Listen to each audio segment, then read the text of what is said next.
ప్రభాస్ అంటే ఈ రోజున దేశం మొత్తం పీక కోసుకునేంత పిచ్చి ఫాలోయింగ్ వచ్చేసింది. బాహుబలి సినిమా నుంచి నిన్న మొన్న డిసెంబర్ 22న విడుదలైన సలార్ పార్ట్ 1 సీజ్ ఫైర్ వరకు ప్రభాస్ డిమాండ్ పాపులారిటీ పెరుగుతోంది తప్పితే రవ్వంత కూడా తగ్గడం లేదు. ఇటువంటి క్రేజ్ని సొంతం చేసుకున్న మరొక హీరో లేరంటే అతిశయోక్తి కాదు.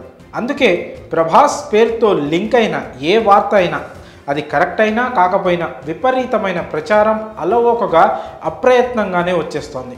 ఇప్పుడు తాజాగా ఒక వార్త భారీ వైరల్ అవుతుంది.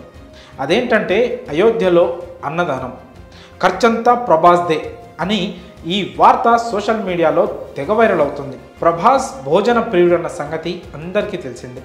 తాను తినడమే కాకుండా తాను ఏం తింటే అది తన దగ్గరున్న వాళ్ళకి పెట్టడం ప్రభాస్కున్న అలవాటు. షూటింగ్లో ఉన్నా, ప్రయాణాల్లో ఉన్నా, ఇంకెక్కడికైనా వెళ్ళినా తనతో పాటు ఉండే వారందరికీ మంచి భోజనం పెట్టడం మహా ఇష్టం ప్రభాస్కి. హైదరాబాద్లో షూటింగ్ ఉందంటే తన ఇంటి దగ్గర నుంచి క్యారేజీలు వెళ్లాల్సిందే. అట్లుంటుంది ప్రభాస్ తోటి. ప్రభాస్ పెదనాన్న కృష్ణంరాజు చనిపోయినప్పుడు సంస్మరణ సభకు విచ్చేసిన 1,00,000 మందికి భోజన సదుపాయం కూడా కల్పించారు. 25 రకాల వంటకాలతో భోజన ఏర్పాట్లు చేయించారు. ఇవన్నీ క్యాల్కులేట్ చేసుకొని ప్రచారం కోసం, వ్యూస్ కోసం ప్రభాస్ మీద ఫేక్ న్యూస్ క్రియేట్ చేశారో ఏమో తెలియదు, కానీ ఈ వార్త మాత్రం విపరీతంగా వైరల్ అయ్యింది. ప్రభాస్ కూడా భోజన ప్రియుడు. తన చుట్టూ ఉన్నవారికి పెట్టాలని అనుకుంటాడు కాబట్టి ఇది నిజమే అని నమ్మేశారు జనాలు. జనవరి 22న జరుగుతున్న అయోధ్య రామ మందిరంలో బాలరాముడి ప్రాణప్రతిష్ఠ పవిత్ర మహోత్సవానికి వచ్చే భక్తులకు అన్నదాన కార్యక్రమం నిర్వహిస్తున్నారు. అయితే ఈ కార్యక్రమానికి 50 కోట్ల రూపాయల ఖర్చు అవుతుందని, ఆ ఖర్చు మొత్తం తానే భరిస్తానని ప్రభాస్ కీలక నిర్ణయం తీసుకున్నారని ఓ వార్త దావానంలా వ్యాపించింది. అయితే ఇందులో ఎలాంటి వాస్తవం లేదని ప్రభాస్ టీం ఐడ్రీమ్ మీడియాతో వెల్లడించింది. ప్రభాస్ టీంలో ముఖ్యమైన వ్యక్తిని ఐడ్రీమ్ పోస్ట్ వెబ్సైట్ ప్రతినిధి సంప్రదిస్తే ఆ వ్యక్తి పక్కా సమాచారం అందించారు.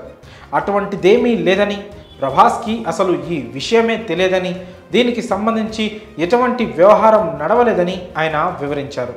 సో ప్రభాస్ 50 కోట్లు విరాళం అనేది పూర్తిగా ఫేక్ వార్త అని తేలిపోయింది. రాములవారి ప్రాణప్రతిష్ఠ మహోత్సవానికి 50 కోట్లు ఖర్చు పెట్టడం ప్రభాస్కి పెద్ద భారమేమీ కాదు. కానీ ప్రభాస్ మైండ్లో లేనిది కూడా ఉన్నది అన్నట్టు వ్యూస్ కోసం క్రియేట్ చేయడమే ఇప్పుడు సమస్యగా మారింది. ఆయన ఆదిపురుషులో రాముడి పాత్రలో నటించారు కాబట్టి ఈ ఫేక్ వార్త జనాల్లో బలమైన నమ్మకాన్ని కలిగించింది. దీనికి తోడు ఆయన మంచితనం.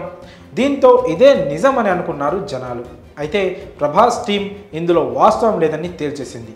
మరి నిజం తెలిసింది కాబట్టి ఈ ఫేక్ న్యూస్ మీకు ఎవరైనా షేర్ చేస్తే ఈ వీడియోని వాళ్లకు మీరు షేర్ చేయండి.